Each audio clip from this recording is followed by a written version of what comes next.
सबसे मेल मिलाप हो गया हो महारानी, तो शीघ्र ही अपनी अग्नि परीक्षा दीजिए और अपनी पवित्रता सिद्ध कीजिए।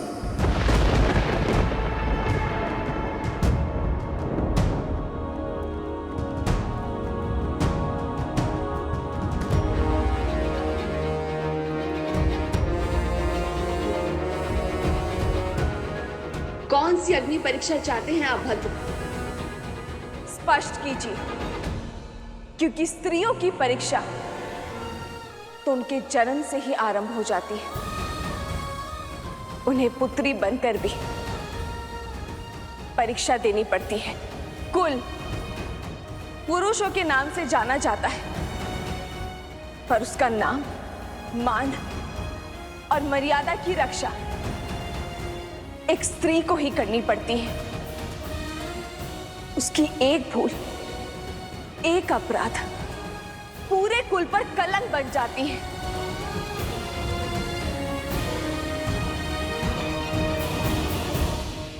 पत्नी बनकर फिर अग्नि परीक्षा देनी पड़ती है। अपना अस्तित्व भूलकर पति के अस्तित्व का आकार बढ़ाना पड़ता है। कुल वधू बनकर एक नए कुल की परंपरा के पालन करने में एक नींव की ईंट बनकर खड़ा होना पड़ता है। माता बनने के बाद भी परीक्षा समाप्त नहीं होती। वंशजों को जन्म वो देती है, पर वंशज वो पिता के कहे जाते हैं। संस्कार वही देती है, पर अधिकार की रक्षा वो पितृकुल की करते हैं। परंतु क्यों हर बार परीक्षा सिद्ध करने का ये दंड, पवित्रता सिद्ध करने का ये कर्तव्य रूपी हलाहल स्त्री को ही पीना पड़ता है? ये सब स्त्री का ही दायित्व क्यों है?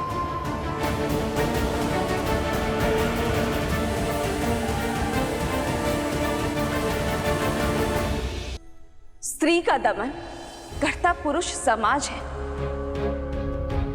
पर वास्तविकता में इसका कारण, इसका मूल स्वयं स्त्री ही होती है। एक मां अपनी पुत्री को यही सीख देती है कि पुरुष के मन, उसकी सोच और उसके परामर्श के अनुरूप ही चलना। एक सास अपने वधू को यही उपदेश देती है कि अपने पति के अस्तित्व के विकास के लिए स्वयं का बलिदान भी दे देना। ये स्त्रियों ने ही तो निर्धारित किया है कि परीक्षा सदा स्त्री ही देगी। ये उसका दायित्व है, उसका कर्तव्य है। रघुवंश आज तक स्त्री के सम्मान के लिए खड़ा रहा है। महाराज अज ने अपने पत्नी के प्रेम और स्नेह में अपने प्राण त्याग दिए। पिता महाराज दशरथ ने अपने पत्नी को दिए वचन के लिए अपने प्राण त्याग दिए। श्री राम ने स्त्री के माता रूप के लिए महल त्याग कर वनवास भोगा, फिर स्त्री के पत्नी रूप के लिए दशानन से युद्ध छेड़ा, और फिर उसी स्त्री के लिए महलों में रहकर भी वियोग का दंश सहा। इसीलिए आज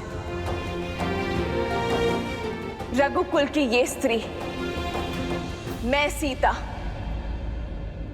स्त्रियों के मान के लिए अपना एक पग आगे बढ़ाऊंगी, एक नया उदाहरण स्थापित करूंगी। आज अग्नि परीक्षा का ये अंतिम दंश सहकर मैं बड़े ही सुख के साथ सदा सदा के लिए उस सिंहासन पर बैठ सकती हूँ। अपने पर, अपने पुत्रों पर लगे हर कलंक को मिटा सकती हूँ, किंतु मैं ऐसा नहीं करूंगी। मैं ये अग्नि परीक्षा स्वीकार नहीं करूंगी।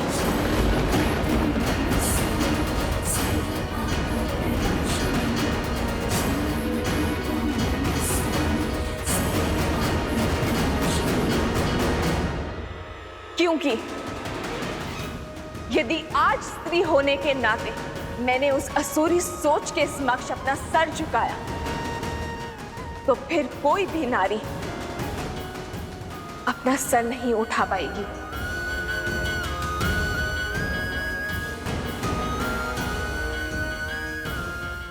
आज यदि मैंने ये अग्नि परीक्षा दी, तो मैं संसार भर की स्त्रियों का पथ दुर्बल कर दूंगी। आज मैंने यदि इस परीक्षा को सहमति दी, तो मैं नारियों के लिए वो खाई खोद दूंगी जिसमें उसके मान, सम्मान, व्यक्तित्व, अस्तित्व को फेंका जाएगा।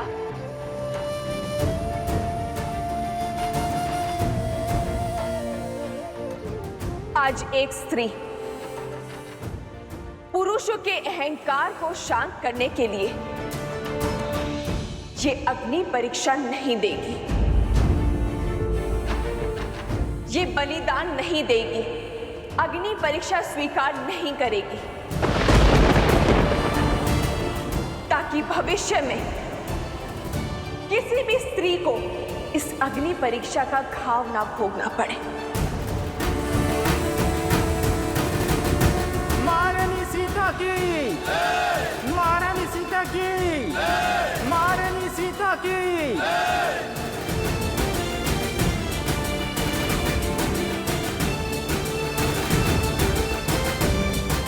आज जो मैंने निर्णय लिया है, वो ना एक महारानी होने के नाते लिया है, ना पत्नी और ना ही माता होने के नाते। मैंने ये निर्णय केवल एक स्त्री होने के नाते लिया है। मैं सीता, श्री राम की पत्नी, रघुकुल की पुत्रवधू, पूछती हूं इस प्रकृति से, यदि मैंने अपने पूरे जीवन में अपने पति श्री राम के सिवाय किसी पर पुरुष का स्मरण ना किया, भूल से भी कभी अपने धर्म के विरुद्ध जाकर अपने पति व्रत को संकट में नहीं डाला, यदि सीता तन से, मन से केवल श्री राम की है, तो हे मां पृथ्वी, मुझे अभी इसी क्षण अपने गोद में संभालो।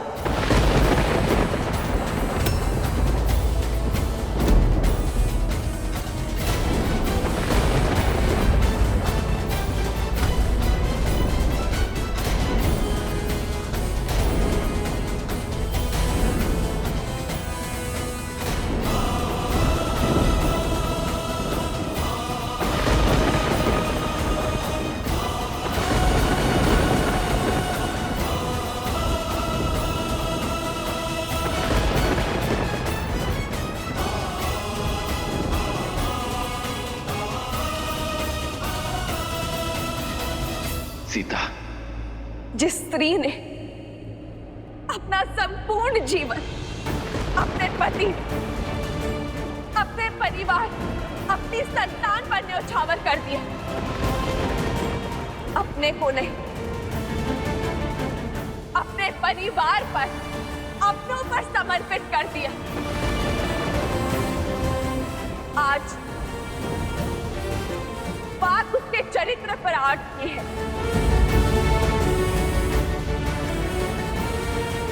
समाज उसके पतिव्रत की परीक्षा चाहता है। तो नहीं रहना मुझे ऐसे समाज, ऐसे संसार में।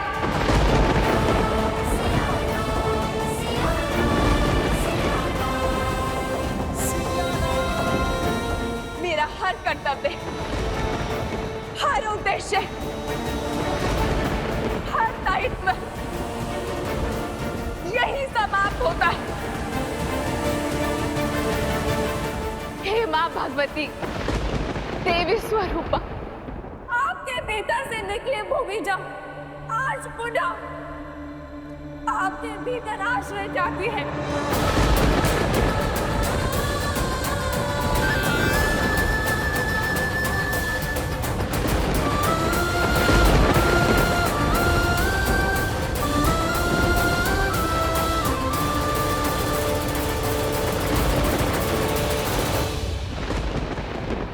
ये कैसा अनर्थ है महादेव? ये कैसे संभव हो सकता है?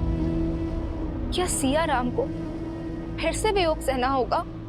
सिया राम इस धरती पर साक्षात लक्ष्मी और नारायण का अवतार है। जिस प्रकार इस पृथ्वी लोक पर एक होने के लिए इन दोनों को वैकुंठ लोक में एक दूसरे से पृथक होना पड़ा था, उसी प्रकार आने वाले मिलन की वेला के आलिंगन के लिए इन दोनों को पुनः एक दूसरे से पृथक होना होगा, वियोग का दंश सहना होगा। नियति के इस खेल के समक्ष नतमस्तक होना होगा। अर्थात राम बिना रोके, बिना टोके अपनी सिया से पृथक होना स्वीकार लेंगे, मिलन का प्रयास तक नहीं करेंगे।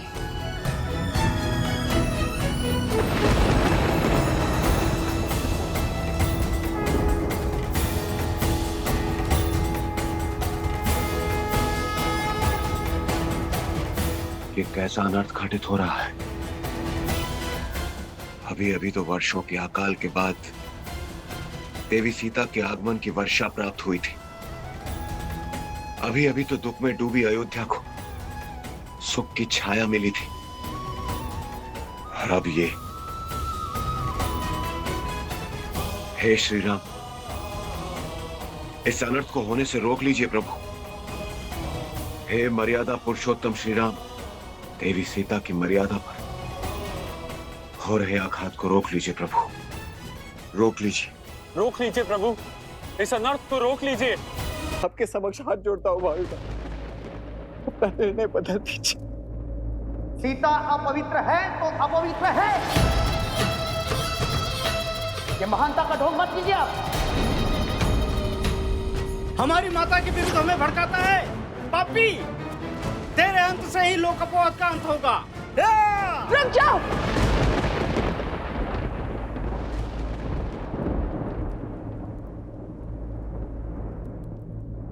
क्या आप सब भूल गए हैं राज दरबार की मर्यादा?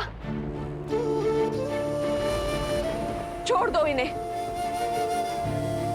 यूं बल से किसी के मन को बांधना, ध्वनि को दबाने के पक्ष में ना तो श्री राम है और ना ही उनकी सीता।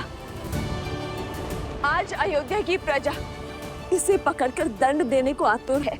वही कुछ क्षण पहले उसी के साथ खड़ी थी। यदि मेरी पवित्रता पर इतना ही विश्वास था तो पहले ये प्रश्न ही क्यों उठाया? मेरा समर्थन क्यों नहीं किया? किसी और ने भ्रमित कर दिया। ये कहना बहुत सरल है, परंतु सत्य तो ये है कि कहीं ना कहीं आपके मन में भी स्त्रियों के विरुद्ध शंका थी, मेरे विरुद्ध संशय था, और इसीलिए आप सब इसकी बातों में आ गए। और आज जब मैंने अपने प्राणों को त्याग करने की बात कही, तब आपको विश्वास हुआ कि सीता पवित्र है। वो विश्वास इसे भी होगा, पर कदाचित समय लगेगा। ये युद्ध सीता और अयोध्या की प्रजा का नहीं है, चेतना और लोक अपवाद के बीच है। जैसे आप सबको अपनी चेतना जगाने में इतने वर्ष लगे, इनकी चेतना भी जागेगी, क्योंकि हम सब में एक ही आत्मा का अंश है जो परमात्मा से जुड़ा है। जब इनके भीतर का अंश मेरे भीतर के सत्य को देखेगा तो वो स्वयं लड़ेगा लोक अपवाद के अधिकार से।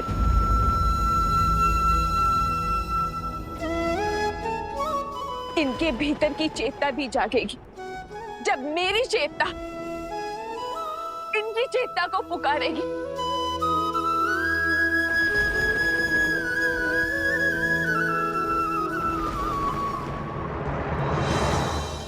जय श्री राम।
माता,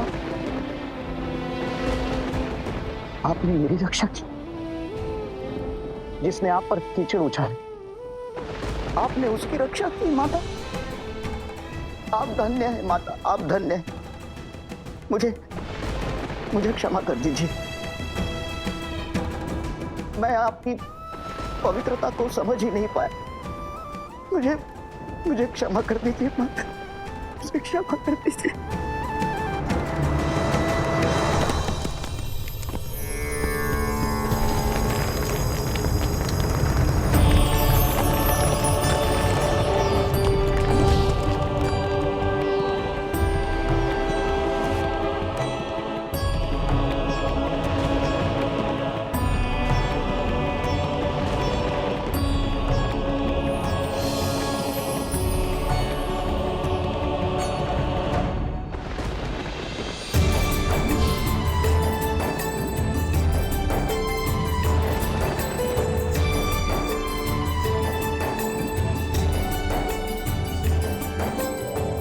माता,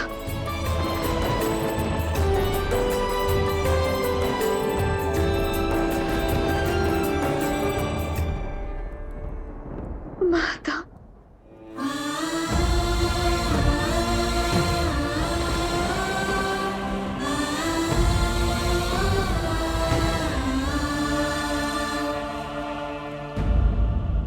अपनी माता को भला कोई इतनी प्रतीक्षा करवाता है?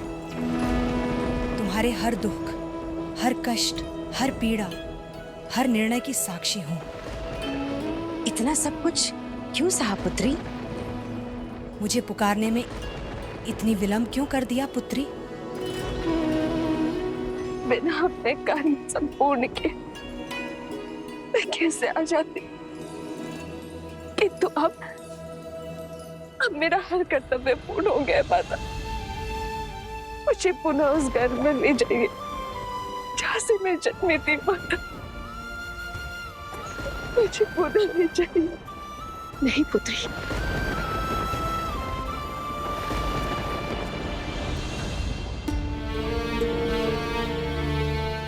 पुत्री, राम इस समय राज धर्म के बंधन में बंधा हुआ है। उसके मौन को उसकी स्वीकृति मत समझो। बदल दो अपना निर्णय, उसकी उलझन को समझो। अपना निर्णय बदल दो।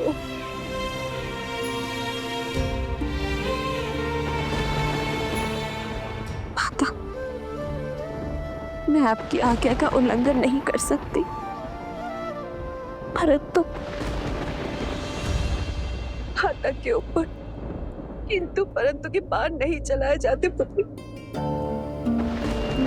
राम को विश्वास था तुम पर कि तुम उसको समझोगी, उसका साथ दोगी।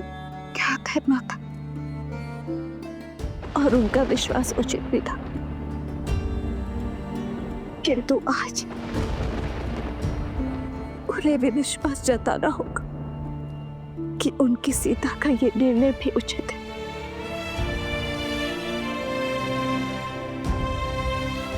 मुझे क्षमा करना माता। माता, माता मुझे क्षमा कर दीजिए माता, क्षमा कर दीजिए। मेरी मति मारी गई थी कि मैंने आपके विरुद्ध ऐसा सोचा और ऐसा घोर षड्यंत्र रचा माता। मैं क्षमा प्रार्थी हूं माता, मैं क्षमा प्रार्थी हूं।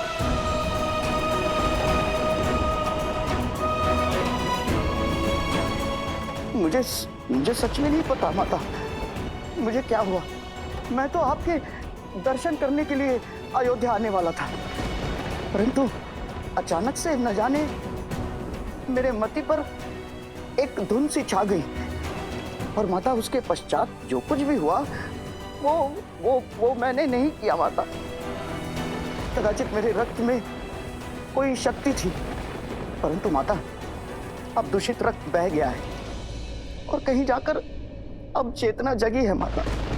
मुझे क्षमा कर दीजिए माता, मुझे क्षमा कर दीजिए।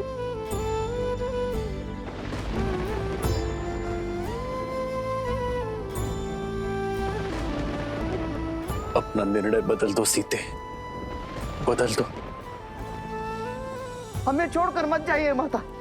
हमें क्षमा कर दीजिए माता, हमें छोड़ के मत जाइए माता। हमें क्षमा कर दीजिए माता, हमें छोड़ के मत जाइए माता। हमें क्षमा कर दीजिए माता, हमें छोड़ के मत जाइए माता। हमें क्षमा कर दीजिए माता, हमें छोड़ के मत जाइए माता।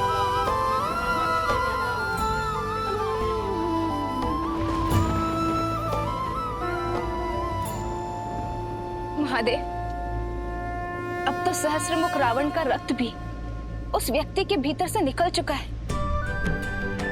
अब तो सीता को जाने की आवश्यकता नहीं है। महादेव, अब समय आ गया है, आपको वहां जाकर इस स्थिति में हस्तक्षेप करना होगा। इस परिस्थिति को संभालिए। नहीं देवी, मेरा अभी धरती पर जाकर इस प्रकरण में हस्तक्षेप करने का समय नहीं आया, परंतु शीघ्र ही आएगा। आज अयोध्या में जो घटित हो रहा है वो संसार के लिए एक बहुत बड़ी सीख लेकर आएगा। एक पत्नी, एक मां और एक महारानी के रूप में देवी सीता पहले ही स्वयं को सर्वश्रेष्ठ सिद्ध कर चुकी हैं, परंतु आज एक स्त्री के रूप में उन्होंने जो निर्णय लिया है उससे वो संपूर्ण रूप से सर्वोत्तम सिद्ध हो जाती। तो इस सर्वोत्तम का धरा में समा जाना ये किसका प्रतीक है? उद्देश्य का। मनुष्य के जन्म के साथ ही जुड़ा होता है उसके जन्म का उद्देश्य। देवी सीता ने अपने जीवन के सभी उद्देश्य पूर्ण कर लिए, केवल एक उद्देश्य को छोड़कर, और वो उद्देश्य है स्त्रियों की शक्ति बनना, जिसे वो आज पूर्ण करने जा रही हैं देवी। अग्नि परीक्षा को अस्वीकार करके भी अपनी पवित्रता का प्रमाण देकर उन्होंने संसार की सभी स्त्रियों को बल दिया है, और अब धरती में समा जाने का निर्णय लेकर वो इस संसार को एक अत्यंत महत्वपूर्ण संदेश देने जा रही हैं। उठिए, खड़े हो जाइए आप सब।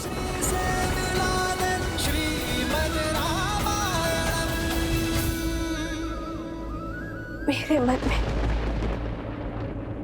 आप सबके प्रति कोई दुर्भावना नहीं है। आपकी माता समान महारानी को आपसे कोई असंतोष, कोई अप्रसन्नता नहीं है, बल्कि मैं तो सदा अपनी अयोध्या को सुख का आशीष दूंगी।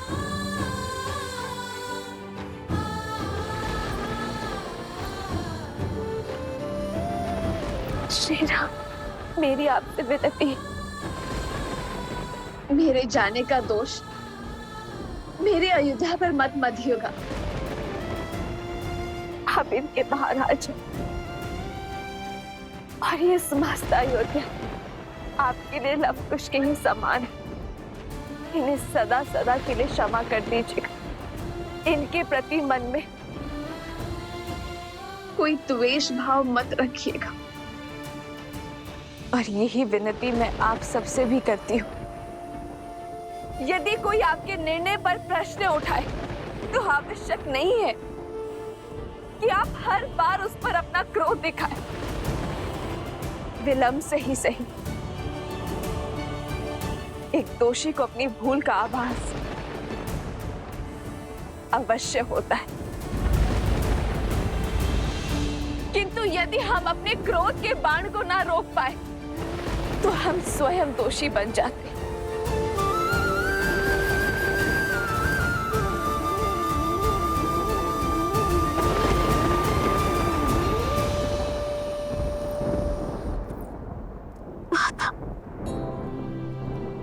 दर्शनी कदाचित मेरे जाने के पश्चात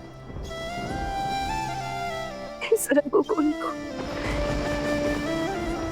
आप दोनों की सबसे अधिक आवश्यकता हो सकती है।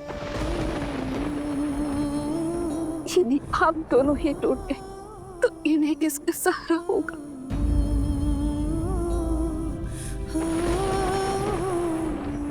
ऐसा मत कहो पुत्री, मत कहो। हमें छोड़कर मत जाओ। नहीं सीता, सीता नहीं।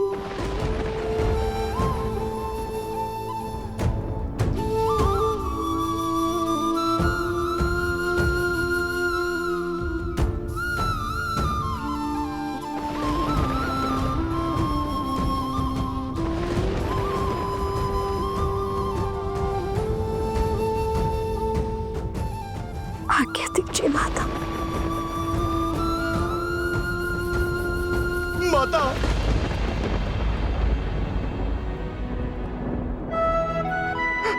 माता। हनुमान। नहीं माता, मैं आपको कहीं नहीं जाने दूंगा माता। आप चाहे जो तर्क दें, जो बात कहें, इस बार ये आपका पुत्र सिया राम का वियोग नहीं होने देगा माता।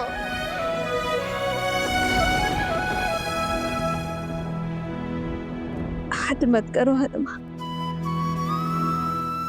देखो, मेरी माता मेरी प्रतीक्षा कर रही है।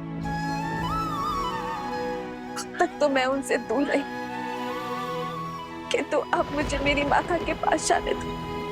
हे भूमि माँ, कदाचित वर्षों बाद आप अपनी पुत्री को पाकर तृप्त हो जाएं। लवकुश और प्रभु श्री राम को माता की अधिक आवश्यकता है माता। माता आहत है, क्रोधित है, इतनी परीक्षाओं से अप्रसन्न है। माता तो किसी की भी नहीं सुन रही। अब यदि माता किसी की बात मानेंगी तो वो मेरे प्रभु की या फिर आपकी माता। प्रभु तो मौन है माता। प्रभु अपनी आंखों के सामने ये अनर्थ होने दे रहे हैं। प्रभु के मौन का भी कोई कारण अवश्य होगा माता। माता, आप इस संकट को काटिए। माता, आप कुछ कहिए ना, कुछ कहिए ना माता, कुछ कहिए माता।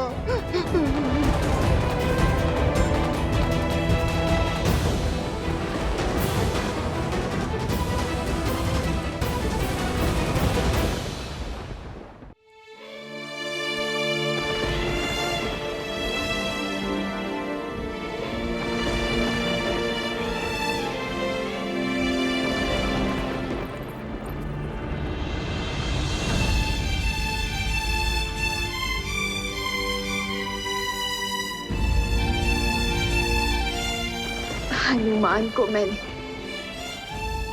तुमसे पहले अपना पुत्र माना है। ये तुम्हारे बड़े भैया है, सदा इनकी बात मानना।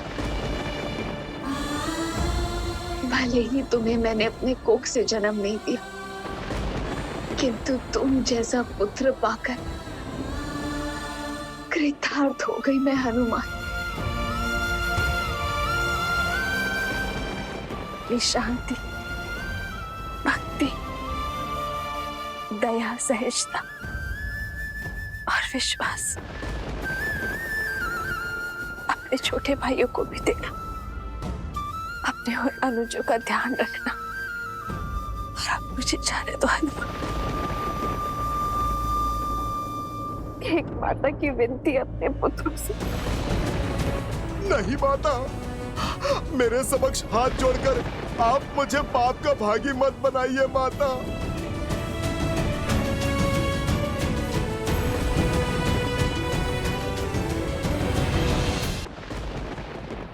श्री राम, इस जीवन में कई बार हमारे तन में वियोग रहा, किंतु अपने मन, अपनी आत्मा को सदा आपके समीप पाया है। नियति और नारायण से एक ही विनती है, हर बार सीता को श्री राम ही मिले, किंतु आप किसी भी जीवन में वियोग का दंश न दे। जहां हम साथ रहकर भी साथ न जी पाए, और जब साथ जीने का समय आए तो हाथ छोड़कर जाना पड़ जाए।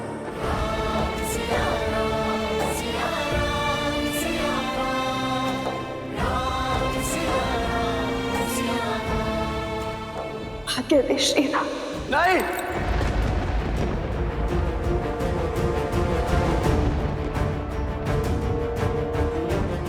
नहीं सीता, मैं तुम्हें जाने की आज्ञा नहीं देता।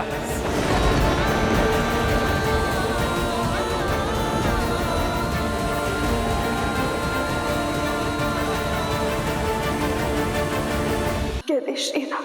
नहीं सीता, मैं तुम्हें जाने की आज्ञा नहीं देता।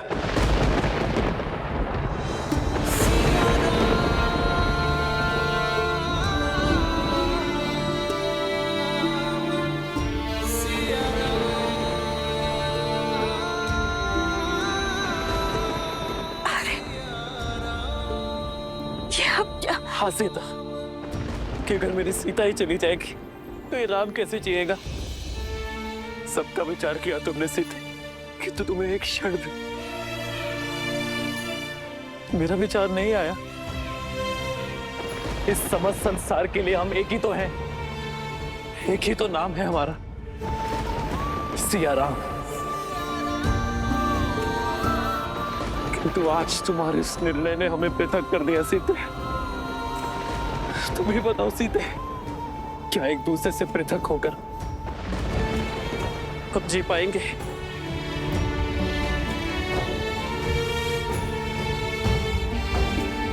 यदि प्रश्न इस सिंहासन का ना होता तो आज ये स्थिति कभी ना आती है। किंतु अब बात सिंहासन की नहीं है सीते, बात सिया और राम की है। हमारे जीवन, हमारे प्रेम, हमारे सुख और आयन की है सीते। यदि आज तुम इस संसार से चली गई ना तो ये संसार जीत जाएगा सीते। स्त्री का सम्मान जीत जाएगा, एक रानी का मान, एक माता का वचन, मिथिला और अयोध्या की मर्यादा जीत जाएगी सीते। किंतु हमारा प्रेम सदा सदा के लिए हार जाएगा। जब जब हमारे प्रेम पर परीक्षा के बादल छाए, जब जब हमारे जीवन पर संकट के बादल छाए, तब तब हमारे प्रेम ने हर परीक्षा पार कर सुख का सूर्य चमकाया है सीते। वनवास मुझे मिला, किंतु मेरा साथ तुम बनी। जब रावण ने तुम्हारा हरण किया था सीते, तब तुम्हारी प्रतीक्षा रूपी परीक्षा भी हमने ही दी है। हर बार सीता ने ही हमारे प्रेम को बचाया है सीते, किंतु आज ऐसा नहीं होगा। आज ये राम अपनी सीता के लिए परीक्षा देगा।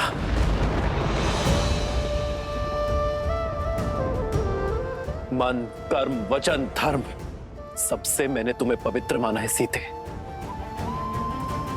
और सदा मानूंगा। किंतु यदि आज मेरी सीता का इस संसार में अंतिम दिन है, तो राम का भी इस संसार में अंतिम दिन होगा। नहीं आ रहे। नहीं प्रभु। पिताश्री बात।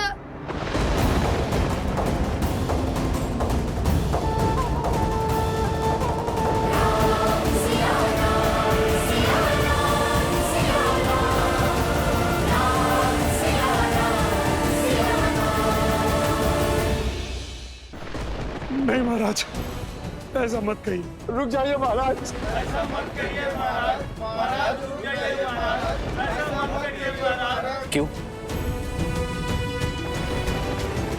क्यों परीक्षा का दंश सदा एक स्त्री ही सहेगी?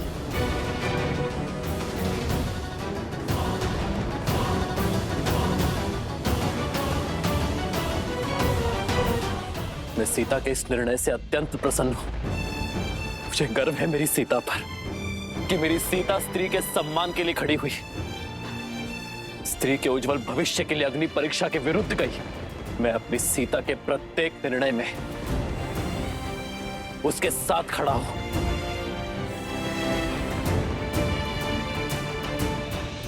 किंतु अब सीता से और वियोग सहने की क्षमता नहीं है मुझ में।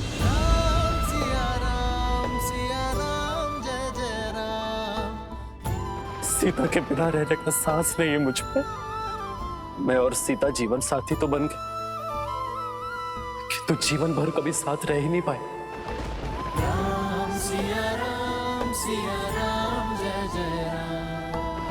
इसलिए आज अपनी सीता के साथ ये राम भी धरती के भीतर समा जाएगा।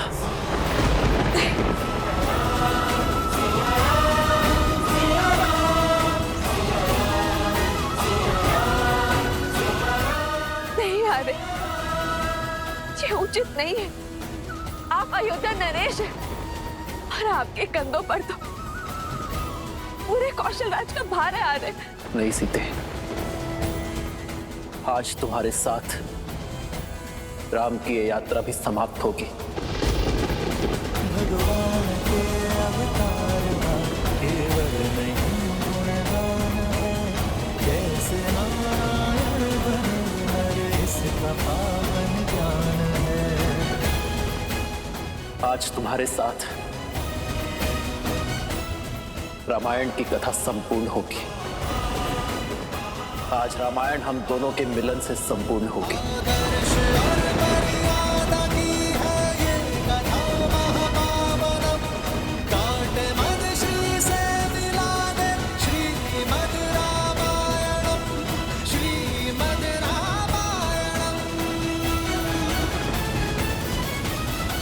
असंभव, ऐसा नहीं हो सकता।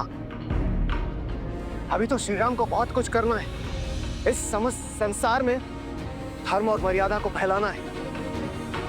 राम अपने कार्य को संपूर्ण किए बिना श्री राम ऐसे धरा में समाहित नहीं हो सकते।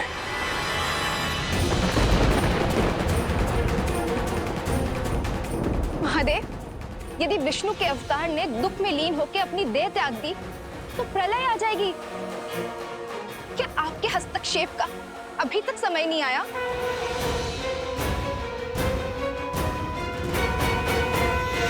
हे धरती मां, नमन है आपको कि आपने इस संसार को भूमिजा जैसी स्त्री दी। किंतु आज आप मेरी भी एक विनती स्वीकारिए। मुझे भी। नहीं माता, रोकिए इन्हें। इस संसार, इस समाज को इनकी आवश्यकता है। इस धरती पर अभी इनका कर्तव्य संपूर्ण नहीं हुआ है माता। अभी तो इनको अयोध्या को सफलता के शिखर तक ले जाना है।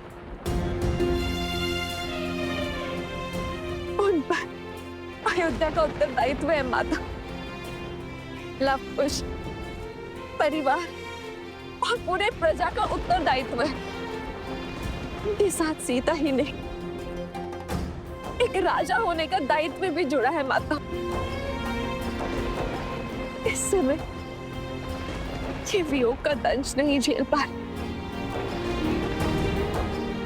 मैं आपसे हाथ जोड़कर विनती करती हूँ माता, इन्हें रोक लीजिए, इन्हें रोक लीजिए माता।